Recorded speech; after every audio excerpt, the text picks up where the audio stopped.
All right, well, good evening, everybody. Welcome to the February edition of the East Valley Astronomy Club. Glad to see everybody out here tonight. Looks like a good crowd. So we have a full agenda tonight, as always, and hopefully you'll enjoy it as we go along. Nice to see all the familiar, friendly faces. I enjoyed being up here. That is one thing I will miss about not being up here next year, is I've had 3 years to look out at everybody, and I won't have that opportunity quite as much next year. All right, let's go ahead and get on with the program here. So, for those in the room and for those on Zoom, as always, thanks for being here with us tonight.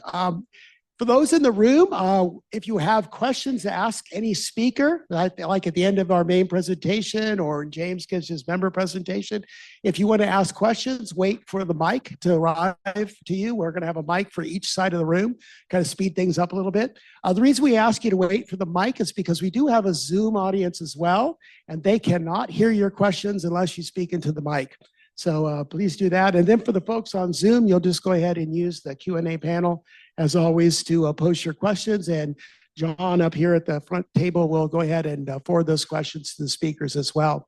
So anyway, all right, next thing up is remember to stun your cell phone. So I'm going to do mine right now. All right, and I always do that in front of everybody just to emphasize the point. And first thing up, any visitors tonight? Anybody would like to introduce themselves as a new visitor? If you want to, we do have a couple in the room here. Andrew, where are you at? Yeah. There we go. Hang on, we got a mic coming to you right here. As you can see, we're not asking for much. Just your name. How'd you find us? What's your astronomy experience, if any, at all? Some people don't have any at all. And if you have one, what's your favorite thing in or about space? And we also ask you to leave $100 at the door when you leave. So anyway, okay. So anyway, all right. First visitor here, put a hand up, and Andrew will get you a mic. Hello, my name is Tara. I really enjoy space. I like reading books about space. I'm actually reading oh my God, A Short History of Nearly Everything by Bill Bryson and The Cosmos by Carl Sagan. I'm actually starting my astronomy degree within the next couple of months here. So I'm very excited to be joining. And I found you by looking it up online. Okay, thanks. Nice meeting you.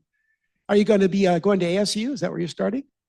Or I'm going to be starting at Mesa Community College and then working my way over to ASU. Okay, yeah, I did that route too. So anyway, okay, good luck to you. Thank you for being here tonight. All right, next person. Get a hand up, and Andrew will get you a mic.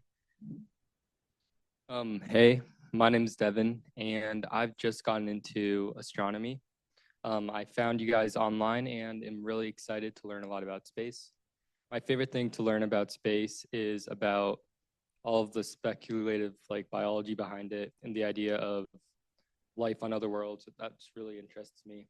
And I really want to learn as much as possible so I can be ready for my astrophysics camp this summer. Thank you. Okay. All right, next up here, Andrew. Hi, my name is Marianne. I'm actually in a space weather program taught by Dr. Tamitha Scove. It's great learning new things at this late age. And I found you by coming down to the observatory. Oh, okay. Thank you for what you do. Okay, you're welcome. We like doing it, by the way, so that's why we do it. So next person, hand up.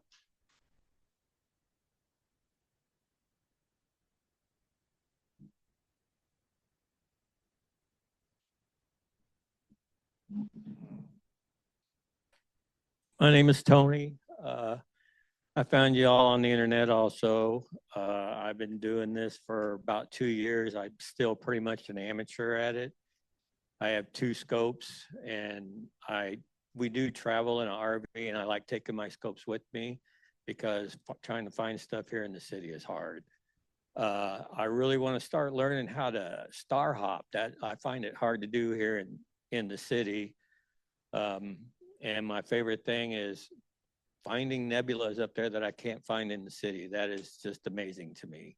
Okay, well, good. We'll enjoy our member presentation tonight because it's going to be a little bit about star hopping and stuff. So it'll be good for you. Hi, my name is Jeff. I just moved to the area about 6 months ago from Wisconsin. Don't let the sweatshirt fool you. Not a Kansas City fan. My wife got it. I do a lot of astroimaging, so I'm looking for some people to go observing with and find some dark sky sites around the area.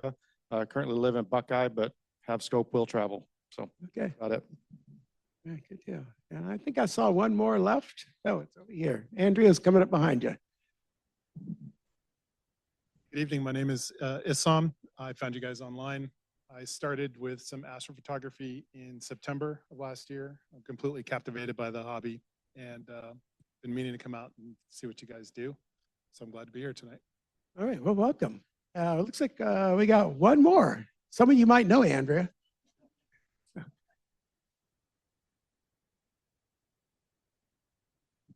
Hi, I'm Eric, and I'm married to Andrea. And I would say my astronomy experience, it started just looking at the stars and planets when we were in the pool. And obviously, I've done a little bit more now that Andrea's got into this. And I would say my favorite thing that we've looked at in the sky is the owl cluster. Oh, okay. All right. Anyone else? I think we got everybody. That just one last check here. Okay. By the way, if I don't respond to you tonight, I have about half of my hearing right now. So you mostly had moving lips to me as you were introducing yourself. I had an illness last week and it's left me some residual stuff in my ears. So if I don't respond to you or I don't seem like I'm paying attention to you, I apologize. It has nothing to do with you. It's all to do with my ears. So anyway, I can't even really hardly hear myself speak right at the moment. So I just want to make sure I didn't offend anybody here later on this evening. All right, tonight's program, we have our normal, 5 minutes worth of general announcements that we do every single week. So for the regular members, you can just go to sleep for that 5 minutes. And for the new people, you can pay attention a little bit. We do have some different announcements tonight as well, though, that'll follow those. Then we'll have Alice come up. We'll talk about recent public outreach events and what's been going on there. Despite the clouds, we've actually been out a few times. It's been kind of a hit and miss month for clouds for public outreach events. Then we have a member presentation with James Yoder tonight. So a lot of you know James. A lot of you are in the club because of James, because you've taken his class. And then we'll have our 7th inning stretch. We'll take a little 10-minute social break, restroom break, water break, all those sort of good things. And then we'll have our main presentation night with Professor Stephen Desch from ASU. So we'll have, and Andrea will be introducing him a little bit later on tonight. All right, general announcements. Here's our 5 minutes of standard announcements here. For the new folks, this will be perhaps helpful for you. Are you a joiner? Well, if you'd like to join the club, you could do it a couple different ways. You can do it online through our website. So I kind of had a little screen capture there of our website with a little join button highlighted. Or you can do so right here, right now, tonight. Brooks is at the back table there against the wall. He's our treasurer, and he can get you signed up as a member or get you re-signed up as a member if you're just renewing your memberships. If you want to know what's happening with the club at any given month, there's 4 different ways at least you can know. One of the things you can do is you can subscribe to our email letter. We do not send your email addresses to anybody else, so we're not going to you're not going to be on a list of 25, 30 different companies if you sign up with us. We don't do that. You'll get probably 5, 6, 7 emails a month from us is all you'll get. Mostly announcements about things that are happening and so forth. So that's a good way to find out automatically in your inbox what's going on at EVAC. You can also manually just go to our website, and if you click on the events and meetings link on our website, it'll bring up a calendar. Each month there's a calendar there. You can kind of see what's happening on any given day. And if you click on one of the little events on the calendar, it'll actually bring up the details of what that is, what it is, when it is, where it is, all that sort of thing. So anyway, you have an opportunity there to figure out what we're doing here. We have a newsletter that goes out as well. So if you've subscribed to our email address, our email subscription list, I should say, you will automatically, one of those emails will be a newsletter. So we have a newsletter each month. You can actually get that newsletter online as well. We have a newsletter link on our website, and we have newsletters going back almost 20 years now. So there's quite a history of newsletters out there. Anyway, just another way to find out what's happening here. And then lastly, there is a Facebook page as well for the club. The nice thing about the Facebook page is it's two-way communication. Because we don't want people spamming a lot to the email alias, only a few of us have the right to actually post content to the email alias. But anybody can post to the Facebook page, and it's a good way just for members, even non-members, to communicate with each other. Gentleman in the back there mentioned about finding people to go out and go observing with and all that. And so a lot of times on Facebook, you'll see a post, hey, we're going out to pick up posts tonight. We're going to be there, X time, whatever that is. And if you want to join, come on out to pick up posts. We'll be a group of us out there tonight observing, or whatever that might be. You might have equipment for sale. You might be looking for advice. You may be wanting to post your astrophotography photos, whatever it is. You have the ability to do that through our Facebook page. Right now, I think it's 1,100 people signed up for our Facebook page. So it has quite a reach here in the Valley. If you need a telescope or you need training, that is available to you as well. So if you'd like to learn more about telescopes or just astronomy in general, we have that, and we also have the ability to actually not give you, but rent you or sell you telescope as well. So here we're talking about selling or not, excuse me, renting or buying equipment, I should say. We have a rental pool. We have regular telescopes, kind of old school telescopes that are just optical telescopes that are push to go. If you like star hopping, we do have a couple of go-to scopes. And we actually have a couple of the new electronic telescopes as well, electronically enhanced telescopes. And the rental fees are incredibly cheap. It's mostly just a service we offer to you. If you would like to do that, you can click on the link and we'll get you set up. We also sell equipment. We all year long, we get equipment donated to us. People think they want the hobby and then don't. And so they want to just get rid of their telescope or whatever else. So they'll donate it to us, and we'll refurb it, check it out, see how it works and all that. And then we can resell it to you, usually at least half price. So it's a good way to get into a scope without having to get into a lot of money. Also, we do have the training. So we have a couple different ways to do training. We have these little online training things where you can go out and it's self-paced. See the little blue boxes there on the slide capture. Each one is a short topic. It's just text. There's actually 33 of those boxes online, and you can kind of go through, and it gives you a little bit more about astronomy in general, telescopes, things like that. In addition to that, we also offer hands-on classes as well. And we have two basic classes that are being offered. There's the basic telescope operations class, and there's the planetary astrophotography class as well. James, you can raise your hand back there. James is the guy who teaches those classes. You can see his website up there if you're interested. And I have more to say about that because James has got some classes in the works. So anyway, you want to come up and talk about it, James? Yeah, there's basically 3 slides or 2 slides.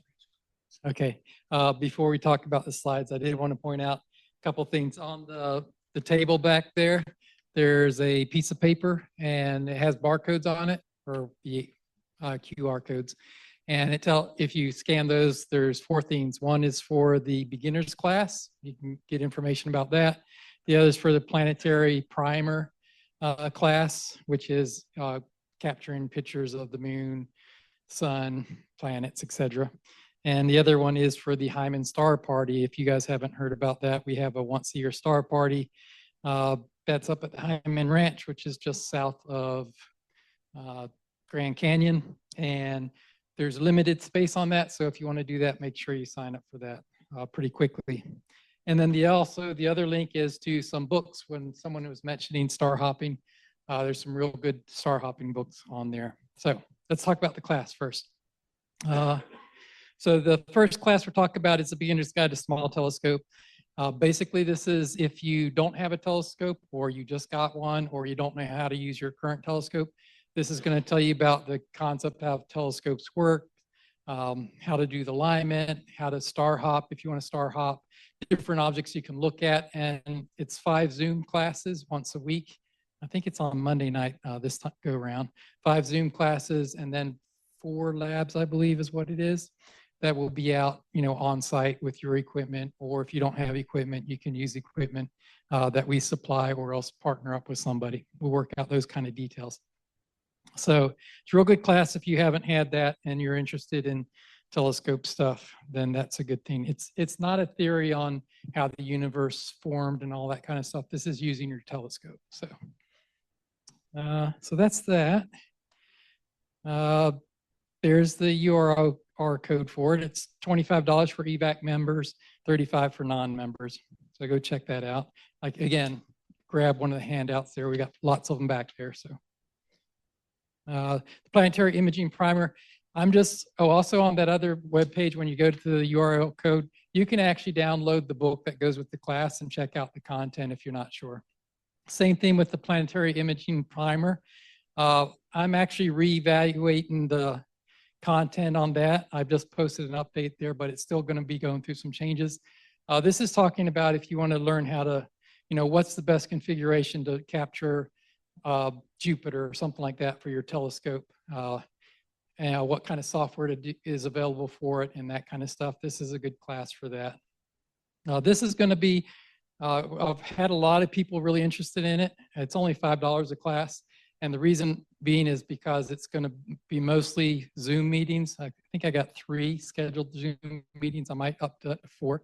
And then it's just going to be one demonstration afterwards. So this isn't one where you get to do your hands-on with your equipment. This is one I'll show one system in operation and going through the concepts. And the reason is because there's so many different types of hardware out there. I just can't possibly figure out how to help everyone on that. So, and there's also a really high interest in it. So only charging $5 for that, and the Zoom meetings are easy to attend. So, yeah, and like I said, the class materials there. Take a look at the class material. Remember I'm updating it. I've gotten to like the 7th chapter so far. So pricing, yep, there you go, pricing, $5 for EVAC members, $10 for non-EVAC members. So yeah, if you're interested in it, definitely something to think about if you're thinking about buying a camera, figuring out what the capabilities are and all that kind of stuff. It's good stuff. Is that it? Yeah, that's it. All right, thanks, James. A lot of people have been through James's classes and they always come out raving about them. So if you're interested in joining, be sure to sign up and join. It's well worth your time. All right, star party, anyone? We all hate star parties, don't we? They're just terrible. So anyway, we have some star parties that have been announced and actually coming up as well. So I wanted to make you aware of that. So first of all, the Arizona Spring Star Party at Messier Marathon is coming up next month, actually. This is sponsored by one of our sister clubs here in the Valley, the Saguaro Astronomy Club.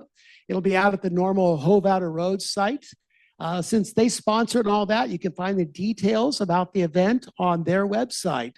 So the easiest thing to do is just go out and Google the Saguaro Astronomy Club. And it's pretty easy to find on their page the information about that particular star party. But I wanted you to be aware of the date so that you could maybe save that date if you're interested in joining. But I've done it the last several years now. It's a lot of fun. We have a good time out there. Very dark skies out there off of Hovatter Road. If you're not familiar where Hovatter Road is, head towards Quartzsite. And about 30 miles before you get there, turn off into the desert. And that's about where it is. So anyway, when you feel like you're in the middle of the nowhere, you're in the middle of the star party. That's what it is. All right, so that is available to us as well. I know some of you have signed up to support the Fountain Hills Dark Sky Festival. Not to worry, that's actually a week later. So there's no conflict there between the Messier Marathon and the Fountain Hills Dark Sky Festival. James mentioned the Hyman Rim Ranch Star Party that's coming up. So here's a little bit more about that. It's on the EVAC website now, so you can sign up for it and actually pay for it and all that as well. While the Messier Marathon is pretty much free, we actually do a little bit of cost sharing for the Hyman Rim Ranch Party. It's 3 nights, Bortle Two Skies. As you can see, it's going to be September 11, 12, and 13, which is Friday, Saturday, and Sunday nights. So technically, you could come back on a Monday morning. 45 people max because it's actually a private ranch. They opened it up to us, a year and a half ago or so, James? About a year and a half ago. And it's Jerry Hyman is the owner of the ranch. And it's a wonderful location. I've been there. Very high, it's high altitude. And so if it's not cloudy at all, you have just magnificent skies up there. It's really quite nice. And it's a very nice venue as well. As you can see, there's the cost for members versus non-members. Once again, you can use James' little QR codes back there on the back to get access, but you can always go out to artcentrics.com, and one of the choices there is going to be the Hyman Rim Ranch as well. We also have now set the date for the All AZ Star Party. It's another free one for everybody, and that will be, as you can see there, October 9 and 10. That's Friday and Saturday. We'll have more details to follow as we get more details available. It's still obviously, 8 months away, so we're not really rushed right there, but I did want you to know that it's been scheduled and you can save the date as well. All right, in addition to that, we are actually working on another bus trip. So just like last year, we went down to the University of Arizona and went to Tucson down there and did the Mirror Lab and the planetarium and different things down there. Andrew has been working this year on this bus trip. We're going to go going down to Kit Peak for the day, and once again, it'll be kind of like we did last year. We'll have a Group A and a Group B. Group A will do all their things while Group B is doing all those things, and then we'll switch. And you get to see everything. We're still working out all the details, but it looks like we're going to have some sort of like on-site catered picnic kind of area. They have like a picnic area down there. And early May, the weather should be beautiful, not hot yet. And so we should have a lovely weather. And we'll have more details at the next meeting. As a matter of fact, we are waiting on one final approval. Actually, Andrew is waiting on one final approval. And once he gets that, we can pull the trigger on this and get it set up. We'll probably do some sort of cost sharing like we did last year, where the club is actually paying for the bulk of it, but it might cost you like $10 a head or something to get a spot on the bus. Once again, we are going on a bus. The bus holds 50, so there will be limited space. So we'll take members first, and then if we have a few seats left over, then non-members can join as well. Although last year we certainly made it open to a member and a spouse, or a member and a child, or something like that. So one basically a +1 for the members as well. Anyway, so that's available and coming up. So save the date for that. We also are finally getting some new merch, some new logo stuff here. The shirts are actually quite nice.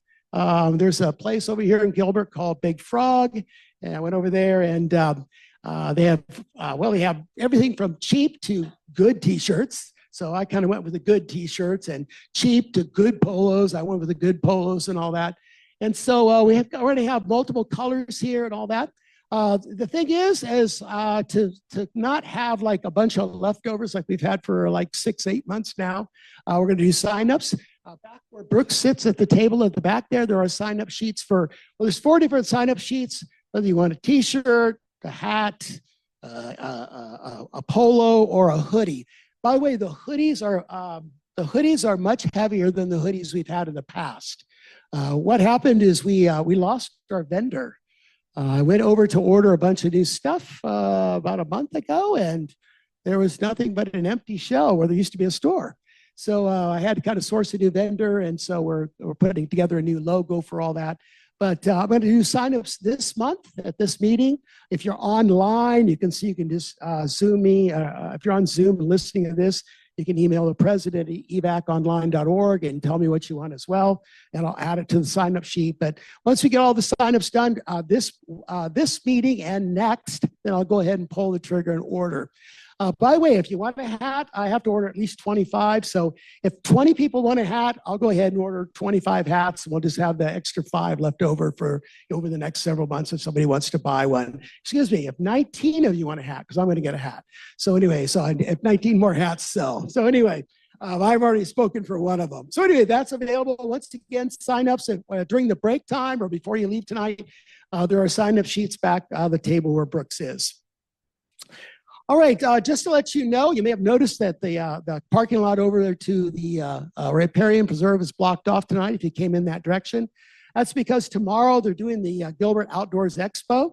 And why is that? Why do we care as an astronomy club? Because we're actually going to open up Greco tomorrow over there, and we're going to have solar observing from 9 to 2, assuming we have clear skies, of course. That's always the caveat there. If you've never done solar viewing, it's actually kind of fun. You know, we have the big 16-inch Meade telescope. They'll just put usually a white filter on that. So you get pretty much the view you see on the left there of just a white sun with the dark sunspots. But we also have a dedicated solar telescope mounted to the big bead. And they have that one up as well. And so you get to, our visitors or you will get to see the sun from two different perspectives, just with a white light filter and then with a hydrogen alpha filter where you can see more of the prominences and flares and a little bit of the bubbling and roiling on the surface and all that other stuff. So anyway, that's going to be available tomorrow. And because this occurs before our next March meeting, we're actually going to be open over here at Greco as well for the total lunar eclipse that's happening. But it's happening in the wee hours of the morning, as you've noticed. And so kind of experiment, see if people want to come out and see it. We're going to open up and find out.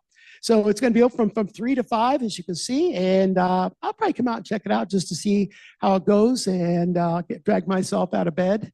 I don't get out of bed for anything other than fun stuff. Otherwise, I want to stay in bed. So anyhow, so be aware that's happening on March 3rd. That is a Tuesday. All right, Alice, you're up. So she'll talk to us about what's been happening for the last month or so in terms of public outreach. Hello, everybody. My name is Alice Klobe, and I am the club's events coordinator. So everybody usually asks me when I say, hey, you should join our club, they go, well, why should you join? And I like to say, well, one of the perks is you get to help out and give back to the community and get involved with our outreach program. So there are 2 ways that you can do that. Let me see if I remember how to do this correctly. Bam, yes, I do. All right, our first way is literally right down the sidewalk over in this direction, going east at Greco. So you can volunteer there, help out. The observatory is open Fridays and Saturdays from sundown until about 9:30 at night, obviously weather permitting. You can choose what days you want to volunteer. There's 2 ways you can volunteer. You can get trained to operate the telescope, or you can work the front door. If this is something that you think you might be interested in, contact our manager of Greco, and that would be Claude. And that's going to be at his email right there on the screen. And those of you at Zoom, you will see it there too. Shoot him an email, let him know you're interested, and he'll get back to you. And then on to me, what I am in charge of. So our public outreach that I do is mainly for schools, HOAs, churches, community centers, and it's our way as a club to give back to the community, to share our love of astronomy with others and maybe inspire them. So what do we do at these outreach places? Well, basically, you have 2 ways that you can volunteer. The first way is if you have a telescope and you feel comfortable coming and bringing it to one of these locations, then you have like an object in mind. Maybe it's the moon, maybe it's M37, and have some facts about that object, and you just share it with the guests at the start party. If you don't feel comfortable bringing your own telescope, or you just kind of want to see how things are, I can always use what we're calling walkers helpers. So these are people who help me kind of manage the crowd, remind our guests of telescope etiquette, check in with our astronomy or telescope operators just to make sure they're doing okay. Maybe they need a bathroom break. And then if it's a long line, maybe entertain the guests while they're waiting in line, point out constellations, maybe talk about what is being viewed at that telescope at that time. So that is what we do. It is so much fun. I thoroughly enjoy it. If it's something you're interested in, be sure that you sign up at that EVACs online or the free list at the very bottom right there. Sign up to receive those emails. I communicate everything through emails. I usually send out an email at the end of the month, letting you know what's coming up for the following month. I send out reminders and I send out updates, and unfortunately, recently, cancellations due to weather. So it is imperative that you are signed up for that outreach. All right. What have we done lately? Well, January was awesome. January started out great. We did Patterson Elementary. It was the second time we have done this school. It was a little iffy as far as cloud cover, so we brought our astronomy booth out. We had 2 telescopes out for viewing, and it worked out well. And we also had our astronomy booth. By the way, this school will book us again next year, and they have requested the astronomy booth along with viewing. They were very impressed with that. So a huge thank you to all the members, to the officers and the board members who approved that astronomy booth. And thank you, Steve, for putting it together. It was a huge hit. Next, we did the Apache Junction. That got clouded out, actually. But again, we had the astronomy booth, and I'm loving having that as a backup. Speaking of astronomy booth, Santan Elementary. This was specifically booked for our astronomy booth. It was a science night. We were busy. We had, and I'm not just saying this because it's our astronomy booth, but we did have the most professional astronomy booth there, or booth there. What was it, Channel 10? It was like Channel 10 weather next to us, and all he had was like a screen and a box and a sign, and he was handing out water bottles. And he looked at ours and was like, "You guys, this is amazing." He was complimenting us. So it was a great time. Loved it. And then last night, thank you, weather.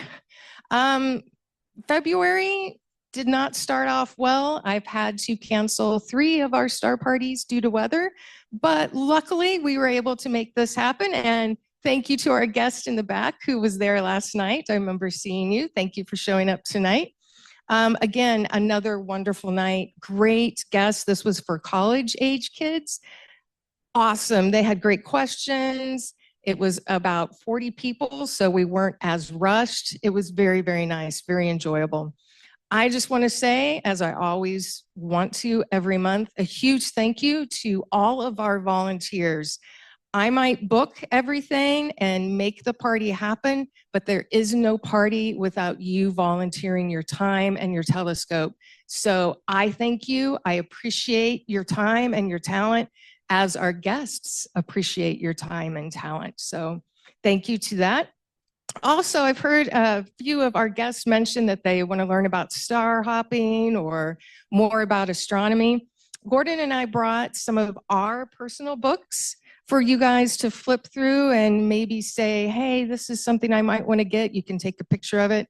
There's star hopping over there. There's science over there. He even has Newton's Principia over there. So if you want, check it out. And then if you have any questions about outreach, please feel free to question me at the break or after the meeting. All right, thank you. All right, thank you, Alice.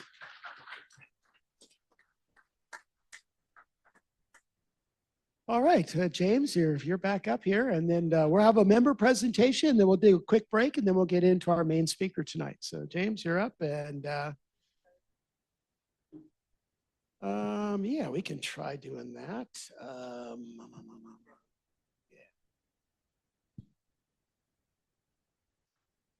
While he's doing that, also want to mention on that same handout, back there is also my business card.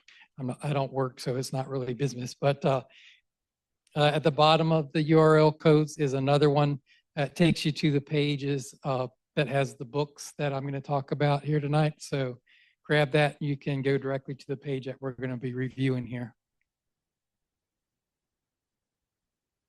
Oh, also on the website, in the events, the ArtCentrics website, there's also another star party that didn't get mentioned here. That's not technically EVAC, but it's in the Chiricahuas at the Southwest Research Station, and it's April, I think, the 17th through the 19th, I believe.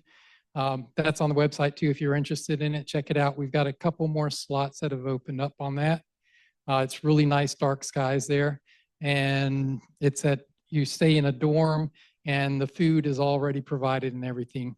So it's a little more expensive though, of course. Okay, thank you, Steve.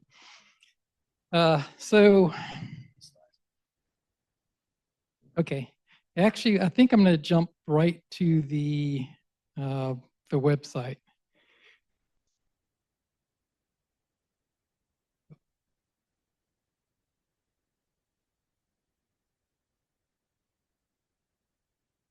Thanks. Yeah.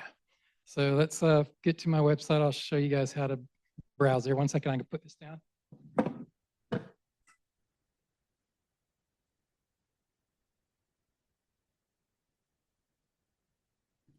Okay, it's called artcentrics.com. So as I was mentioning the star parties, if you go to the astronomy outings, here's the astronomy outings, here's the Southwest Research Station, information about that. This actually takes you to the link with the SAC that they're doing. It just has some supplemental materials.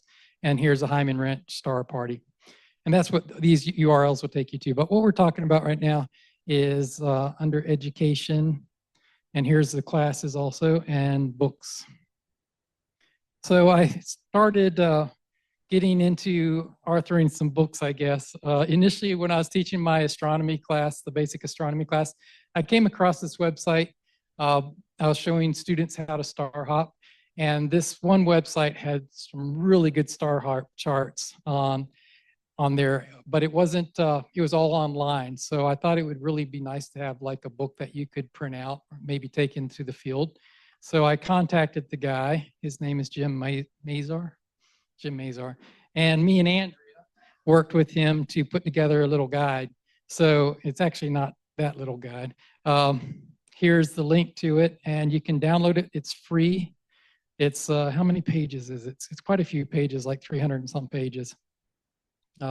So someone had mentioned star hopping. This book is just for star hopping. So check it out. It's got some excellent charts in it and everything. You can see it's taking a little while to load up.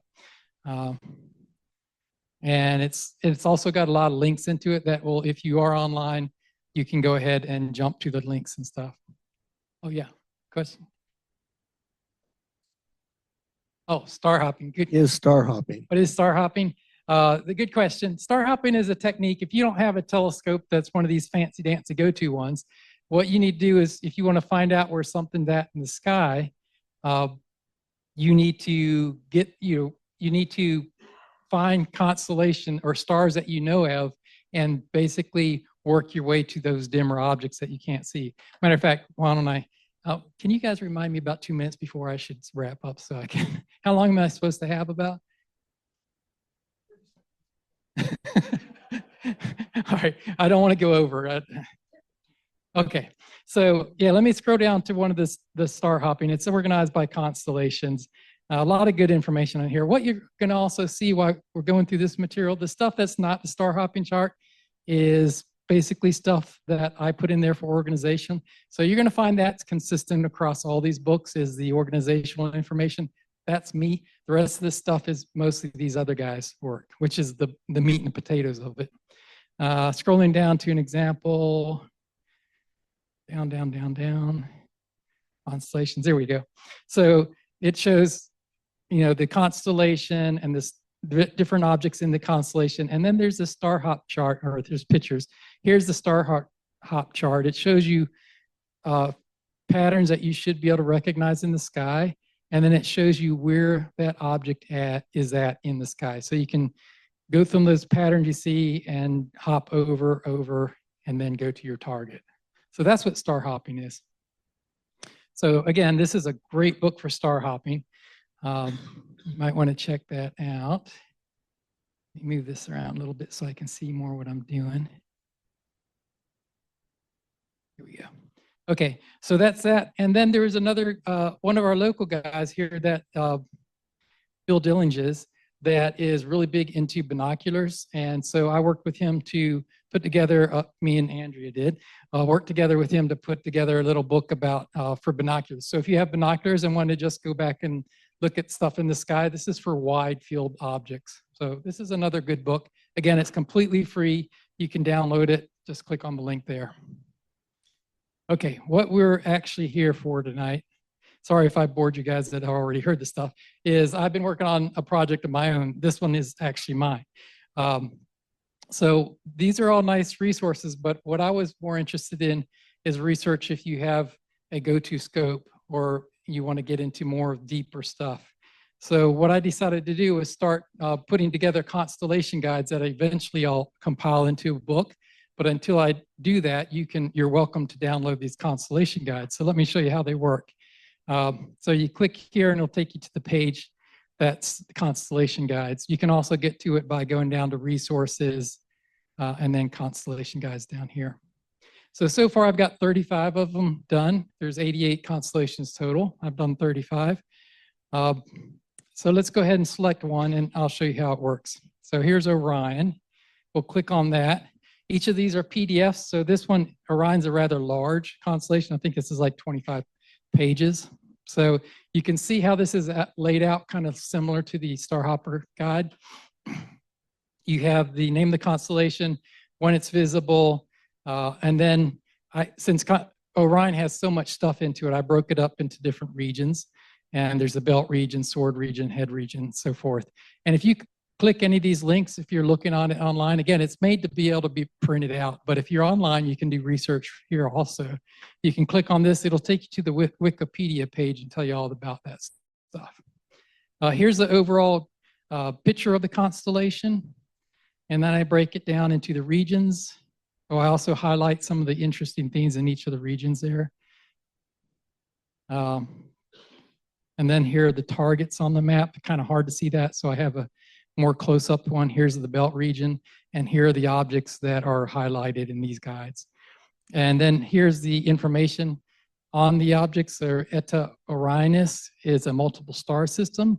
Click on this, it'll give you all the information about the star system, online stuff. Here are the different names that star system's called. So there's multiple ways you can identify stuff in the sky. And so different telescopes have different catalogs they use, and this is a way you can do that. Then it tells you information about that. This is a triple star system, so the AB component, what the magnitudes are, how far are they apart from each other, and where they are relative to each other. So all this technical information here on this table, which is great, but what I really thought was interesting, I haven't seen in many guides, is then there's what you'll see looking through the telescope or finder scope. For instance, here's a 4-degree finder scope view, and then here's the system itself. You can see these are pretty close together. The AB components are identified in the C. This is a multiple star system. Another multiple star system here. You can see the components are identified. So when you're looking through your telescope, you can actually know what to expect to see. So that's the multiple star systems, but there's also deep sky objects like this. This is the Flame Nebula. Most of these pictures they either took with one of my cameras, and I'm not looking to get these pictures that people take 10 hours that look like Hubble stuff. I want something more accurate to what you may see in the telescope if it's a nice size telescope. So these are not fancy pictures is what I'm trying to tell you. Usually these are like 3 to 5 minute exposure pictures if I take them. Some of these are some surveys also. But this is a 30 arc minute field of view, what you might see in your telescope. Here's the finder scope view of it.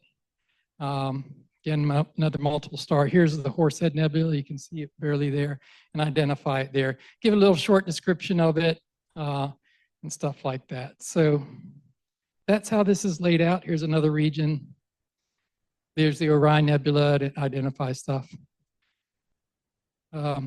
Key stars in there. So there's 33 or 35 guides that I've completed so far. Let me show you one more. What was it? Lepis Lynx. This one is more realistic of most of the size. That's a rather large one. I think this was like 15 pages on this one or something. Here's Lynx. Again, the constellation pictures up here. This actually has a group of galaxies in it. And so I took this survey thing and identify the different galaxies that you might see in a telescope view.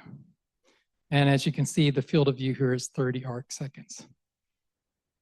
And then identify the different stuff, quick little description, and there's the picture of there. So at least you'll get an idea when you're looking in the telescope what to expect. Now, something like this image here, this is from a survey. So this would be like a 14-inch telescope here. So you're going to see, probably most people are going to see something much dimmer. Let's face it, in deep sky viewing, at least what I think the difference between astrophotography and viewing, astrophotography is what you see. With viewing, it's what you're looking at. It's, the concept more than what you actually see. That little spudge there is, 3 million light years away or something like that. Just incredible. So that's these guides. Like I said, I've got 35 of them. Eventually, I'll put it together in a book. But until then, you're welcome to download any of these. Try to keep a month ahead of where we're at. I've got a chart there that shows the main constellations for each month. I'm trying to keep ahead, but I'm not doing a very good job right now with the classes. But there should be plenty enough to keep you busy there. Check out the guides. They're completely free. That's about it. I guess, should I ask any questions? Questions?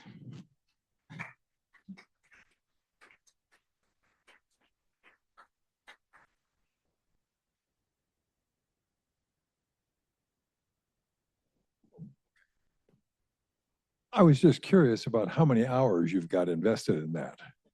Yeah. My wife says it's my full-time job. It's probably more than full-time job. Generally on the guides, it usually takes me about 12 hours per guide. Some of them take a lot longer. Yeah. So, yeah. Well done. Well done. Thank you. Is this information on the website? This is all the website right now. So yeah, go to that bottom link that says books and you'll be able to get there. And like I said, these are all PDFs, download them, print them. Okay, thanks everybody. Thank you, James. We are beyond thrilled to welcome a brilliant researcher and a neighbor from right down the street at ASU's School of Earth and Space Exploration. Our guest tonight, Professor Steve Desch, is a cosmic detective who uses meteoritic data to decode the birth of stars and the formation of planets. Currently leading a major NASA-funded project to predict the chemistry of distant exoplanets, Steve is one of the few scientists with his own piece of the sky. Asteroid 9926 Desch is named in his honor. Please join me in welcoming our guest, Steve Desch. Thank you very much, Andrea. And I'm really thrilled to be here. It's always really fun to talk to this group. I started at ASU in 2003. I just checked. This is my 8th time talking to this group every few years. I really enjoy it. Yeah, so I'm going to give a talk tonight that is central to my research. In fact, this is a talk that I presented at a big research conference in Kyoto 3 years ago. This was the Protostars and Planets 7 conference. There's a series of conferences. They meet every like 8 years since the 70s, and this was number 7. And these conferences bring together planetary scientists, astronomers, meteoriticists, to try and figure out how stars and planets are formed. And the contribution that I brought to this was to talk about how meteorites inform where the sun formed, what type of nebula it formed in, et cetera. So this is literally the talk from that meeting, but I hope to make it pretty accessible. So how do I get to my talk? Down arrow. Okay. My hands are cursed.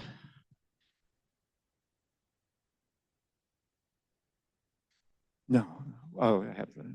Okay, perfect. So yes, so the team, there was a book associated with this, and the co-authors in the chapter, my colleagues Ed Young, Emily Dunham, Yusuke Fujimoto, and Daniel Dunlap. And this is a picture of a Wolf-Rayet star that will come up in the talk later, very massive stars. Okay, so we can learn about where the sun formed and what type of star-forming environment formed by studying meteorites. Meteorites are pieces of asteroids. So there's a picture of an asteroid, I think this Ida. And then this is not literally from that asteroid, but that is a chunk of rock. that Emily discovered and found in Antarctica. And it has a fusion crust, and these are collected from around the world. And then they're analyzed in the lab. And this is a piece of the Allende meteorite, which fell in Mexico in 1969. And it's a famous one. It is a carbonaceous chondrite, and it contains these white inclusions called calcium-rich, aluminum-rich inclusions, or CAIs.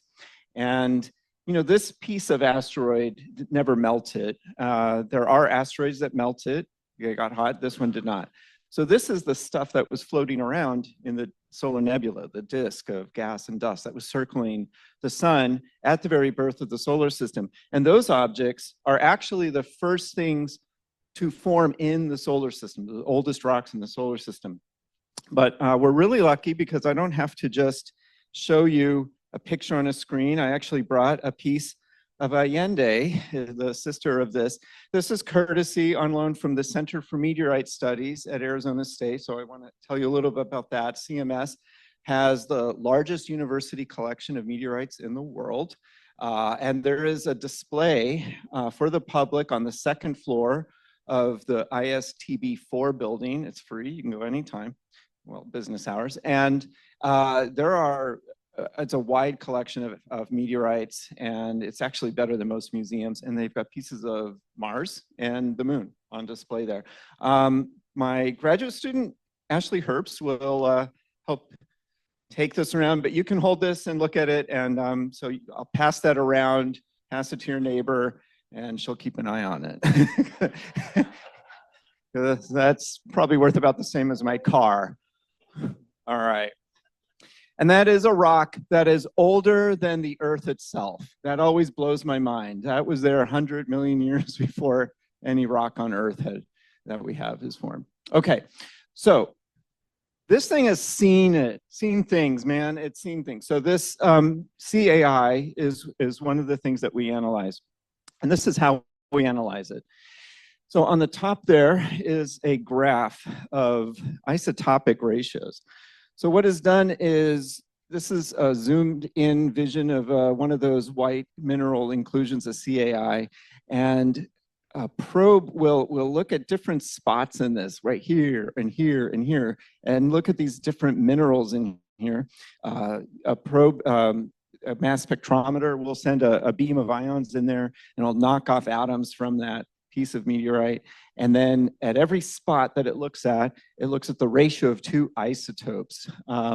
So one ratio is the magnesium-26 to magnesium-24 ratio. These are both magnesium atoms, but different isotopes. The magnesium-26 has 2 more neutrons in it than magnesium-24. And it will also measure the aluminum-27 to magnesium-24 ratio, sort of aluminum to magnesium ratio. And then after doing this a dozen times on this one object, you can develop a plot like this. And this is called an isochron. And if this mineral, if this CAI had formed from one single mix of materials, different minerals in there would have different proportions just because of chemistry, different proportions of aluminum and magnesium. And we would expect some spread along the x-axis just because the minerals are different minerals. But we wouldn't expect any spread in the vertical axis because whatever magnesium a mineral has, it should be the same flavor. It should have the same number of magnesium-26 and 24 isotopes in it if it's really well mixed. And so we would expect a straight horizontal line across this. But what we see instead is this line, and this is actual data from a CAI that my co-author Emily Dunham had measured. And you see that the more aluminum a mineral has, the more magnesium-26 it has relatively. And that is the signature that this inclusion had at one time, a radioactive form of aluminum called aluminum-26, 13 protons, 13 neutrons, which is an isotope that decays to magnesium-26. So the more aluminum was in the mineral, the more aluminum-26 was in the mineral, and now the more magnesium-26 it has. There's no more aluminum-26 in these things because aluminum-26 is a radioactive element with a short half-life. It's only 700,000 years. And That's very short though compared to the age of these things, which is like 4,600 million years. So all of the aluminum 26 has decayed, but at one time it was there. And when this object formed, it was there, and the signature that it was there, it comes from how much this line deviates from a horizontal line. The slope of this tells us the ratio of aluminum 26 to 27. And so it turns out that at the birth of our solar system, every million aluminum atoms, 50 of them were aluminum 26, the radioactive flavor. And more precisely, 52.3. Okay, the next slide I will kind of skip because this is a warning to people who do this research about when you have a slope and when you don't have a slope and things that can go wrong in that interpretation. So I will spare you the details of that, but it's tricky, okay. So, but that is generally how we interpret how many radioactive elements there were.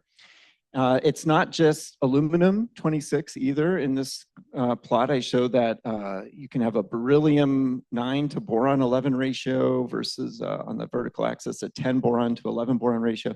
And that's the signature that this inclusion had, radioactive isotope called beryllium 10, which decays to boron 10. And the idea is the same, and the half-life is similar. It's 1.39 million years. And in fact, after decades of analysis of meteorites using mass spectrometers, we have a list of all the radioactive elements that had half-lives of, that are only a fraction of the age of the solar system, and it's a long list. And so they range in half-lives from calcium-41, which decays to potassium-41 with a half-life of less than 0.1 million years. I mentioned aluminum-26, chlorine-36 is another one, beryllium-10, iron-60, curium-247, a whole bunch. And these radioactive elements, there were a lot of them, and they existed in the solar system when the solar system was born. And that's kind of weird, like where are all these radioactive elements coming from? And the basic thinking is that the time it should take to form the solar system is millions of years, and these things decay in millions of years and they should be gone. What are they doing there? I'll get to that. Okay. But we can just accept that they're there, and it turns out that that has implications. The fact that they were there is useful for figuring out how long things took. So one of the things we can do is measure those slopes and figure out how much aluminum-26 existed in a particular CAI, or there's other little bits in Allende. As you're looking at it, you'll see it looks like a bunch of grains of sand, and each one of those things is a chondrule, and each one of those was floating through space and was melted. And that took place after the CAIs formed, and it's not clear how much later until you analyze them in this way. You can measure how much aluminum-26 they had and make a histogram. On this axis is the amount of aluminum-26 they were born with. It's the slope of the isochron that I showed you. So some of them have, very few of them have 5 times 10 to the minus 5, or 50 out of a million atoms are radioactive aluminum-26. But most of them have lower slopes. They had radioactive aluminum-26, just not as much. They might have 1/8 the amount, for example, that CAIs typically have. And if they formed with 1/8 of the normal amount, that means that they formed later. In fact, they had to form 3 half-lives later. After 3 half-lives, you have half of the original amount you had, so you have 1/8. So when you see a chondrule that has 1/8 the value of aluminum-26 that the CAIs had, that tells you that it formed 3 half-lives later, which is about 2 million years later. And so this is a technique we can use to figure out when different things formed.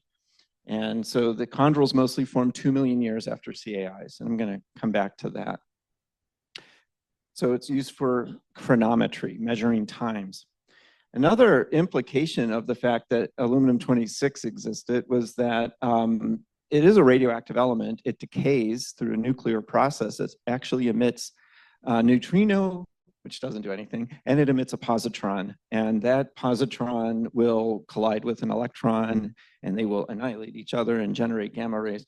And anyway, a lot of energy is released every time an aluminum-26 atom melt or disintegrates. And the heat that is built up inside an asteroid can melt it. And in fact, that is almost certainly why asteroids melt it.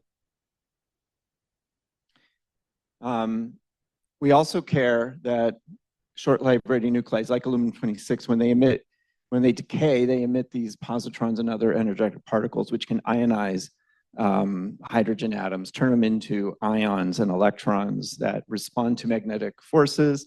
This is also really important for models of how that solar nebula evolved with magnetic fields. But to me, one of the most important things, and the thing I'll talk about today, is what they tell us about where the sun formed.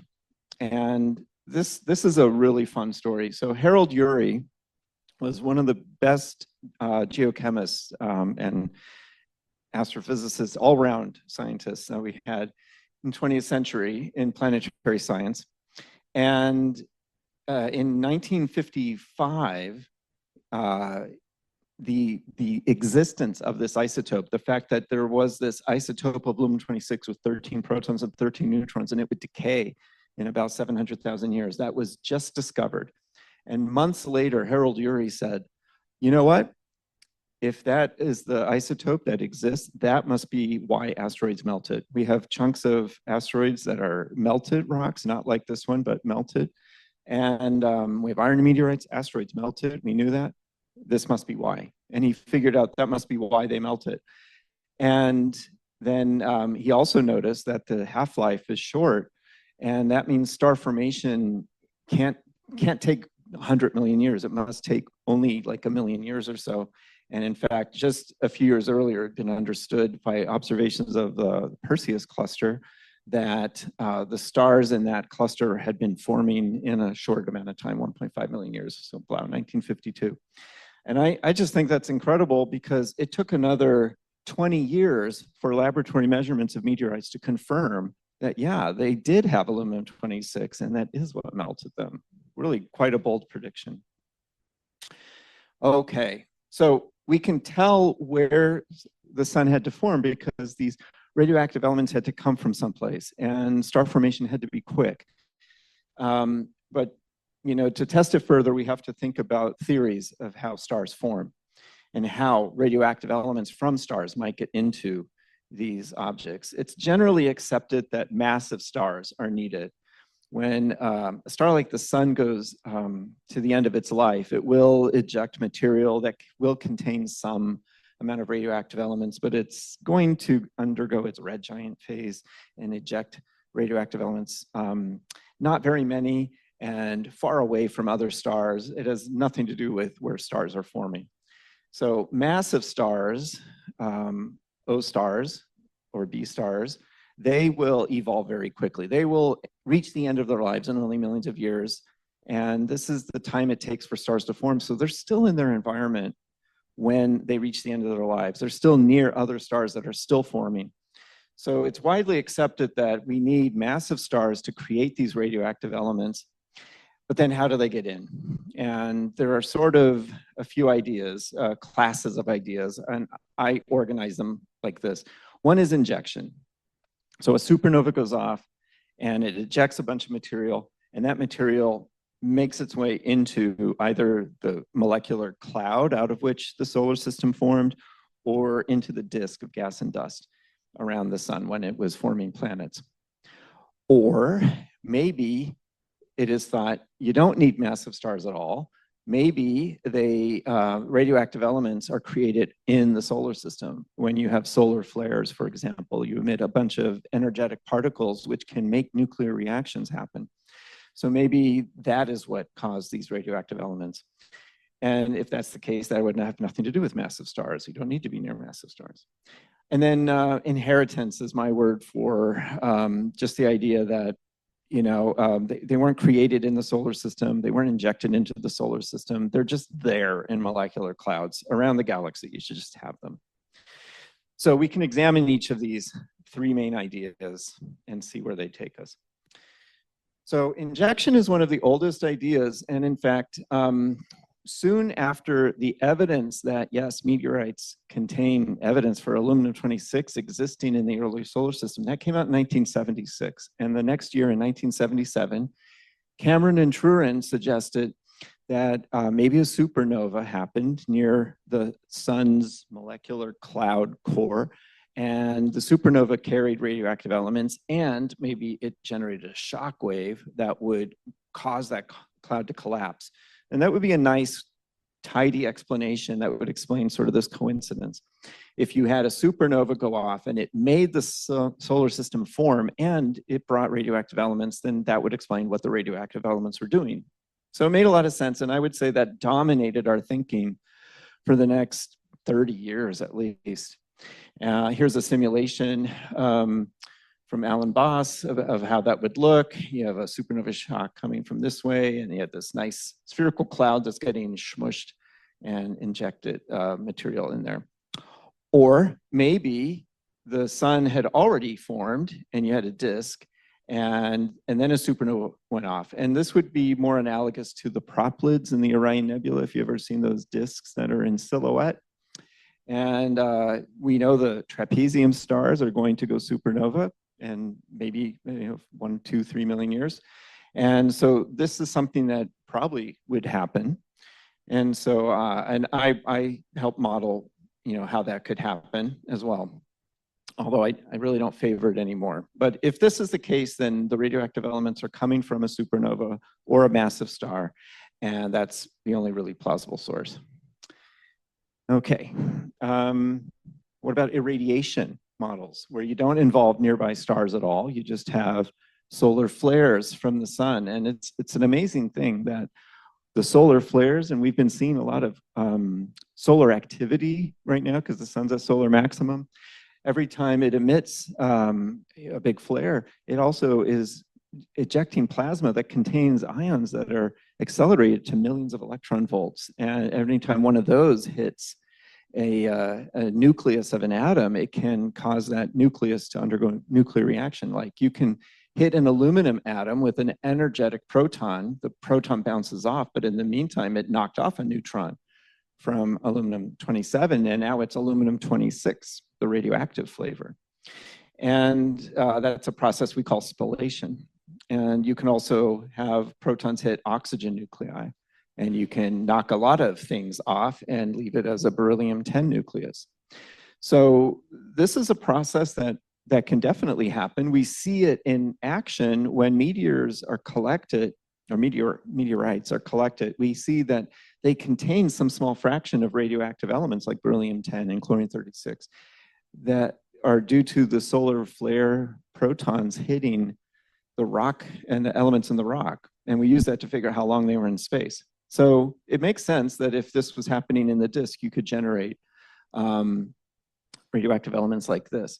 One prediction of this is that if you measure beryllium-10, it should be very different at different locations and times in the solar nebula. So if you know when a meteorite formed, you should expect the ones that are closer to the sun or formed later to have more of this beryllium-10 in it. That should be the most easily created element. It's easier to create beryllium-10 by this process than any other short-lived radionuclide. Yeah, and so you don't expect any of the radioactive elements to be sort of uniform. Did I have predictions of this? Yeah, so a prediction of the injection model also would be like, you would see a big variation in aluminum-26, 27 ratios. And depending on when different things formed, if there was injection into the disk, you might have things form before that injection happened and have no radioactive elements. So each of these models is making predictions. And then finally, inheritance. And this is a nice picture from JWST of the cosmic cliffs in the Carina Nebula. Oh, that was a joke. Somebody put up this image at the conference and was like, I don't know where this is from. It's like, no, it's from the Carina Nebula. So yeah, this is a region where you see a molecular cloud material, this dense gas and dust, and it's forming stars right now. In fact, right here, right here, right here, right here, the stars are forming in proximity, look at the diffraction spikes from this big star off camera right there. Huge, massive stars. So there's been a lot of stars in this area. In fact, this exists in a larger complex in the galaxy, and there could be generations of stars forming and ejecting material, and that turns into molecular clouds, and then those form stars. And there are theories that say that you just have multiple generations of this process, and by the time you form stars, you're just saturated with radioactive elements in those molecular clouds. And if that's the case, then when a planet or when a stellar system forms and a planetary system form, everything in there should have a uniform value. It's not like if you form closer to the sun or an asteroid formed farther from the sun would have different values. No, they're all born from the same stuff. So they should all have uniform distributions of these radioactive elements in them. Okay, so those are ways we can test those models. Those are the three main classes of models, and these are ways we can test them using meteoritic data. And first I would test the irradiation model, because if the radioactive elements are formed by solar flare type material, then a strong prediction is that beryllium-10 should be the easiest one to make, and it should be heterogeneous. It should be not the same in different samples. And for a while, it was thought that that was true. The beryllium-10, the evidence was only first discovered in 2000. So it's only been 25 years. And to this day, only 60 objects, 60 CAIs, have actually been analyzed. And people were getting different answers for what the amount of beryllium-10 was. They looked more or less the same, but there were some outliers. Some of them looked like they had really high values. So if you believe them, then you think, well, maybe those form near the sun, and then that's consistent with the radiation.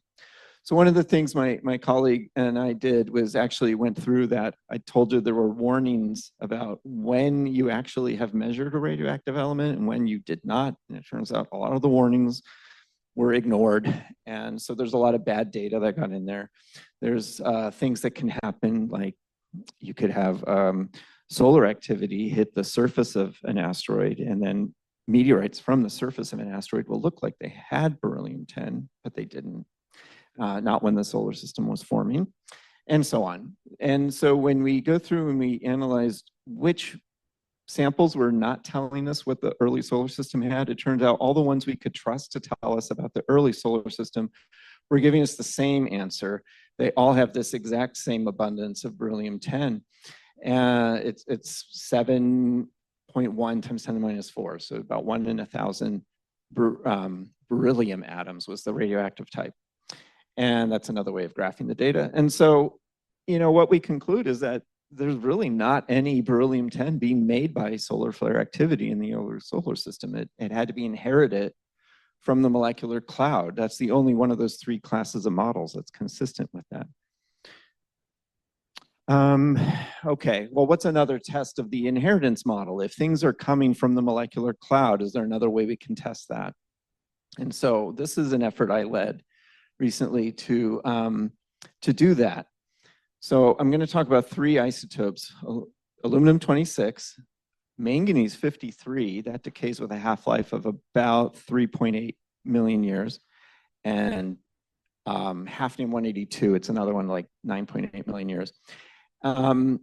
And they all act like aluminum-26. You can use mass spectrometers, you can measure the amounts of different isotopic ratios, and you can figure out how much radioactive elements they had at the beginning of the solar, or when they formed. And an example is, this is a melted meteorite, an achondrite, a melted meteorite from an asteroid. This is Vesta. It didn't come from Vesta, but we have examples like this that these are from asteroids that melted. So the asteroid formed, it evolved for a little while, it melted, and then it finally cooled. And at that point, we're measuring from these isotope ratios when that thing formed. And each of these different radioactive elements should tell us the same age. If the assumption, I won't go through the math, but the assumption is that if aluminum-26 and manganese-53 and 182 hafnium, if they're all coming from the molecular cloud, and everything is uniformly distributed in the solar system, then you should be able to use them as a clock the same way you use aluminum-26 as a clock to measure when something formed. And this thing melted and it cooled pretty rapidly. So no matter which clock you use, you should get the same age. Now, people have not gotten the same age for a lot of these and have interpreted that to mean that, well, maybe these aren't good clocks. Maybe the amount of aluminum-26 is double in the inner solar system what it is in the outer solar system, or vice versa. But we thought we would test that. You can also measure lead isotopes, and I won't explain how, but you can measure lead isotopes to figure out the exact age something is. So we have 4 isotopic systems. And so we went through and compiled a bunch of data. This is 14 different achondrites, 14 different meteorites that came from melted asteroids, and each one of them formed at a particular time. Each one of them should have all of the clocks give the same age. And this is data for what each radioactive element clock is giving: aluminum-26, manganese-53, 182 hafnium, and lead. And the question is, can we make all of these clocks match each other? And there's sort of only a few parameters you can play with. How much 182 hafnium existed in the early solar system? How much manganese-53 existed in the early solar system? The half-life of manganese-53 isn't well known, so we have to consider that parameter. And then what the lead chronometer would say the age of the solar system is. But we don't know those numbers too well, but there's only so many values they can have, and there's only 4 parameters in this model. And so the question was, can we just pick 4 numbers for that, so that each asteroid, the clocks all line up? And it turns out we could. If we picked these values for this, how much manganese-53 there was in the older solar system, which is actually really hard to measure in a CAI. You cannot measure it the same way you can do aluminum-26. There's not a lot of manganese in the CAI, and that was part of the problem. Same with hafnium, it's really hard to measure it. But we can guess from this model what it was. And if these are the values, and this is the age of the solar system, and that's the half-life of manganese-53, then we can make all those clocks make predictions about when each of those meteorites formed. And then we can ask if they all line up. So on this graph, I've got, for example, this meteorite, Dvorny. Presumably it formed at a particular time.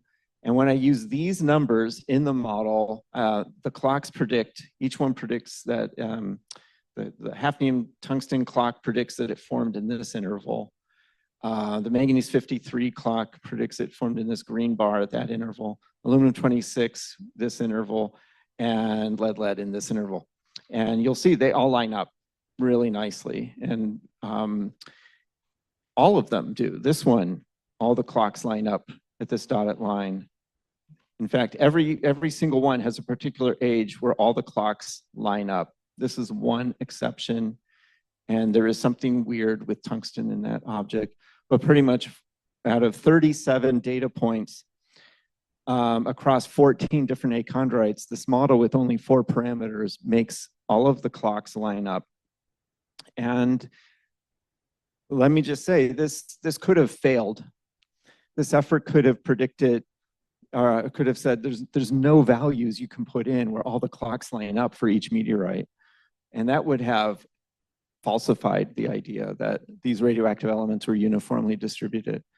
But instead, it says, no, they line up. If you assume that those were all evenly distributed in the solar nebula, all the clocks line up for each meteorite.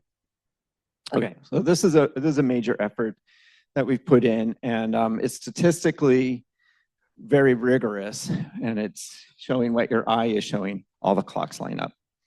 So that is really strong support for the idea that there was inheritance, where they were just in the molecular cloud and they were inherited. Finally, you can test the injection model, but this is going to get too much into the weeds, so I'm not going to do it. But there are some samples that don't seem to have aluminum-26, and it's complicated. They're very rare. They're very complicated to interpret. And in fact, there's no evidence that there was not a time without aluminum-26 in the solar nebula. And then finally, beryllium-10 is sort of a mystery.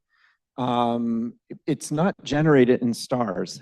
All of the other radioactive elements I've told you about, they can be generated by stellar nucleosynthesis. Stars create heavy elements, but they tend to destroy lithium and beryllium and boron.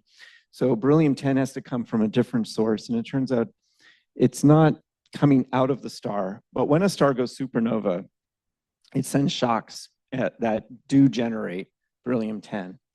But it was thought that the shocks could not generate enough energetic particles to make beryllium-10 because there weren't enough supernovas. And one of the things that we came across in this is that those models have been assuming that the environment where the sun formed is kind of, in terms of the cosmic ray flux that's making beryllium-10, they're assuming that the supernova rate and the cosmic ray flux are like the environment the sun is in today, which it's not the same. Right now, the sun is sort of between spiral arms of the galaxy, so it's a quiet place.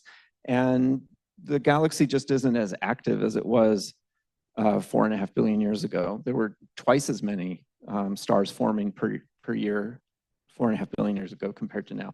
And when we accounted for all of those things, it turns out that the amount of supernovas going off and the amount of cosmic rays they generate and the amount of beryllium-10 that's produced are exactly what we do see in the early solar system. So that explains all that.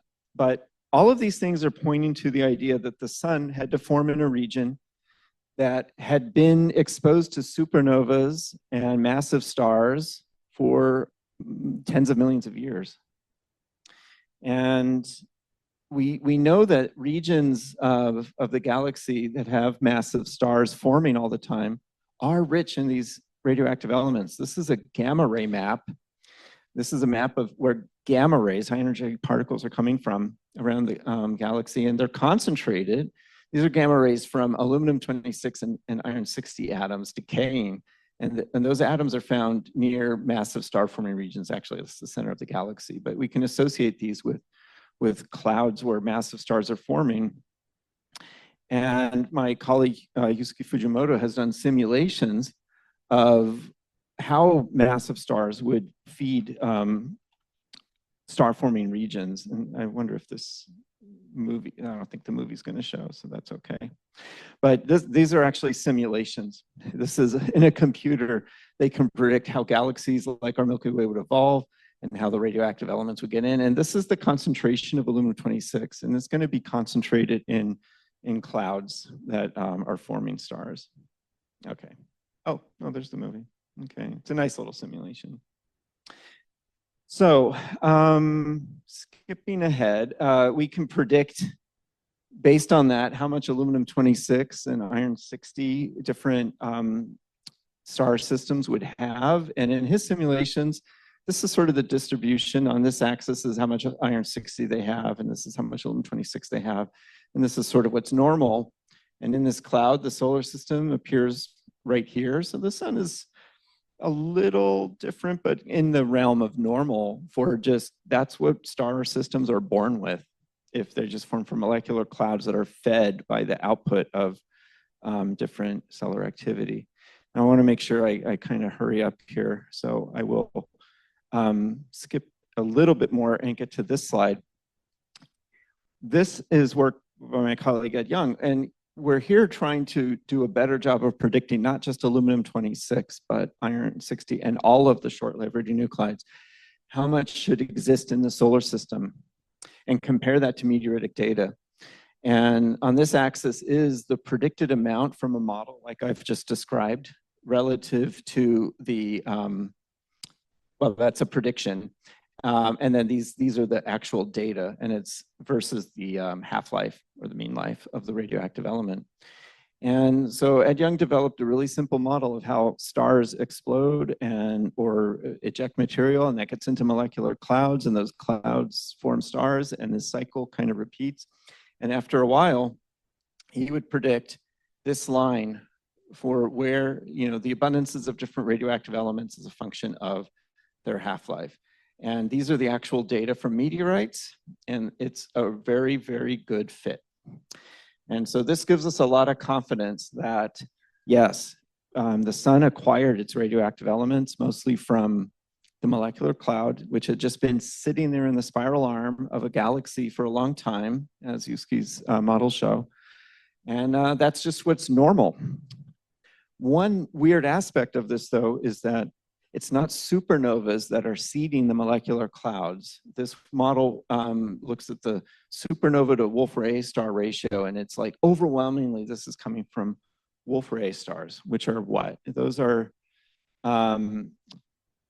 the output of stars that are very massive.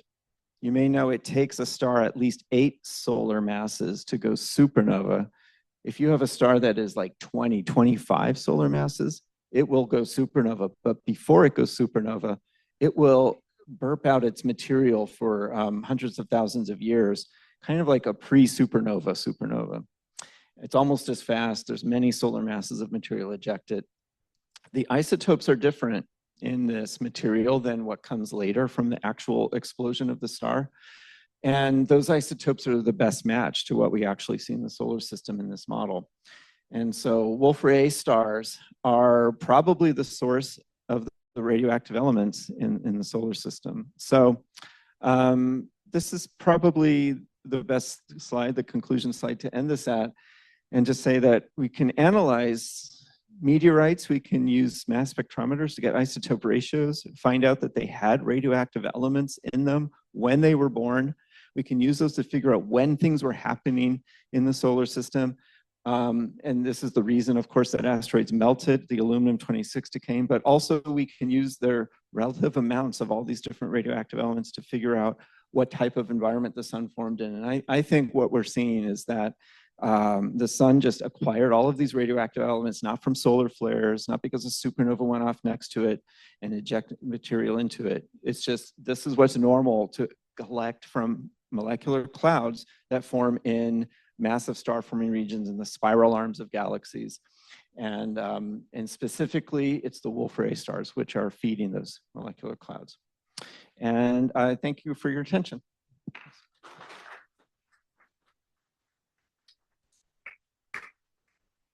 Thank you so much, Steve. This is a good time to ask questions. Please wait for the microphone before you ask your question. Excuse me. So I understand the kind of the light elements, but how about the hafnium and the uranium and the assumption about uniformity of those materials? Because it's a lot easier to make uniform stuff. You got oxygen around, you get the light elements, but how about the heavy elements? How do they work?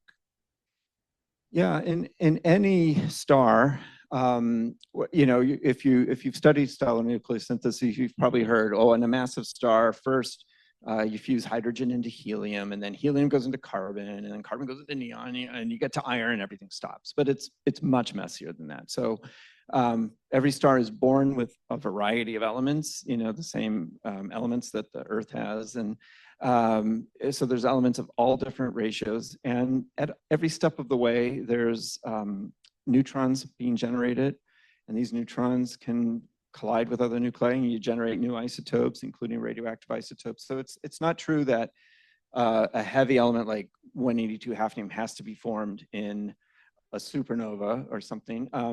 There's plenty of processes. Red giant stars will do it. Wolf-Rayet stars will do it. At the detailed level, though, a Wolf-Rayet star is not going to make as much iron-60 as a supernova does, because the supernova has all those iron peak elements. So the ratios are different, but they are diagnostic of the environment, and there's a good match to Wolf-Rayet stars. Thank you. Very interesting. Professor, please excuse my ignorance, but I was taken with your slide on the molecular cloud. You talked about the homogeneity within that cloud. Is it correct to say then that the short-lived isotopes, due to the homogeneity, are like fingerprints or tracers for what you use? Yeah. Yeah, this is debated in the field, just how uniform a molecular cloud is. So when we think about a solar system, You know, the solar system started as a sort of knot of material within a cloud. That knot is still 0.1 parsecs in size. You know, so it's like 10% of the way to the nearest star today. That's how big our cloud core started. And the molecular cloud itself could be like tens of parsecs in size. And it may not be true that it may not be uniform across the entire molecular cloud, but what I am asserting is that within that 0.1 parsec knot, it's pretty well mixed and uniform. And then as it collapses, it gets more mixed. And then everything in the solar system starts out with, you know, single values. And those values are going to be typical for the molecular cloud. There might be some variations, but they're going to be sort of the averages we see. Maybe the aluminum 26 or iron 60 are a little different because of these sorts of issues, but so I don't know. This is the next sort of step to ask these sorts of questions, but I think what this does is establishes this sure looks like it's just coming from the cloud. Any more questions out there? Okay, great. Andrew, you got it? Okay. So this is a very basic question, but do you have any tips on like improving on your math as an undergrad astrophysics major? If you're like not the best at math. Oh, do you know how to get to Carnegie Hall? Practice, practice, practice, as they say. Yeah, I think it's just doing math problems is the best way to get better at math. More specific than that, I'm not really sure, but I really do encourage people who plan to study astrophysics to get a good physics background. I think a lot of schools, for various reasons, they try not to require too many classes, but it's just a fact that the more science classes and the more math classes you take, the better you'll get at those things and the better prepared you are to do astrophysics. And yeah, and we can have a conversation as an undergrad at ASU. You know, I'd be happy to talk further about classes.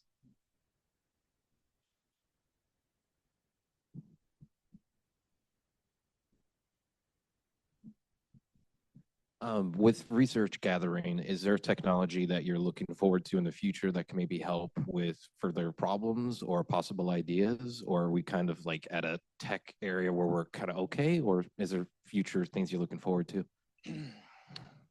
It's a great question. And there's so many different avenues. So right now, meteoritic side, there's a lot of good instrumentation and collecting a lot of data. And I think what they require is synthesis. Whereas I think we're seeing that astronomy is often data starved. And so when you do have a new instrument like JWST, you get these really great images. And so it varies across fields. What is needed? Is it technology? Is it better modeling, better computer modeling? I find combining the fields is what's most important, and that kind of just requires a lot of thoughtful reflection and slowing down the pace and thinking about what makes sense, what goes together. That's not something that is incentivized in today's environment, where it's just what's your next paper, you know? So I struggle with this, what's the right way to be received and make progress in these specific things that combine fields. And then I am concerned about AI and what it's going to do. It's going to make it even easier to write a half-baked paper and present an idea poorly, and we're just going to have to deal with that. Yeah. A question on, you're talking about the assumption that the nebulas the nebulas are uniform, right? So I guess my question is, and I might know the answer to it, is why can't you measure the absorption or emission nebula or spectra of these and get it? Is it because the amounts are so small in the nebula that you can't, it's in the noise, the signals? Oh, yeah, there's two issues with trying to look at gamma rays, for example, to see radioactive elements. It's very small. Not all of the radioactive elements emit gamma rays that you can measure precisely. But also a gamma ray telescope has really bad angular resolution. It's like there, you know, it's there. And that's good enough to say, well, that's where the clouds are. So that's good, but it's not coming from the galactic pole. But at the level you want, no, it's not going to work. Yeah. I will mention though, in a different paper, we tried to ask what is the best analog today to the environment where the sun formed. There's a lot of other data to bring in, not just from meteorites, but from the planetary system, the orbital architecture, et cetera. And we conclude that the Orion Nebula is actually a good analog if you place the sun forming like 2 parsecs away from the Orion Nebula, outside of the famous part of the nebula, but often the outskirts of Orion. That would be a best analog. Any other questions? Do we have Zoom questions, John? Oh, okay. Hi, I just wanted to ask you on your journey, like through astrophysics, what led you to this particular topic of study rather than anything else? Thank you. Really great question. And there's long answers and short answers. And the short answer is I started as a dyed-in-the-wool astrophysicist. My PhD work was on non-ideal magnetohydrodynamic simulations of molecular cloud core collapse, so that's pretty astrophysicsy. And towards the end of my thesis, somebody told me, I was predicting what the magnetic field strength in the earlier solar system would be, basically. And someone offhandedly said, oh, it's recorded in meteorites. And like, wait a minute, I just spent all this time trying to figure out this number on a computer, and you're telling me there's a rock you can hold in your hand and measure and know the answer. And that blew my mind. And I started working on problems that combine meteoritics and astrophysics. And it turns out there's a lot of problems with meteoritics that they want to solve, but they can't because they can't build a physical model that makes quantitative predictions. And then I could do that, and I could come in if I learned the language of meteoritics.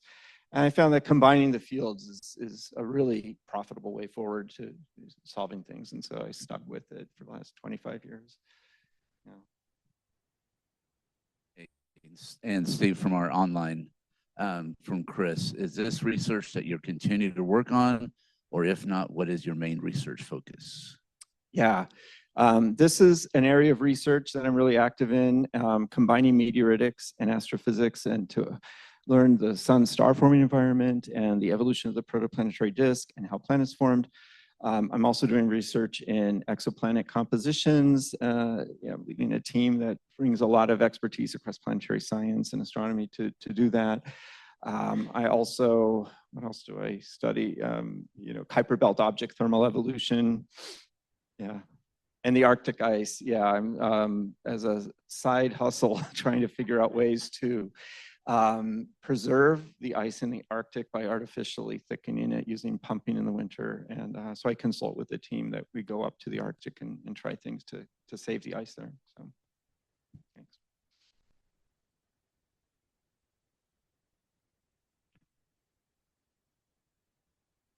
Okay, thank you so much.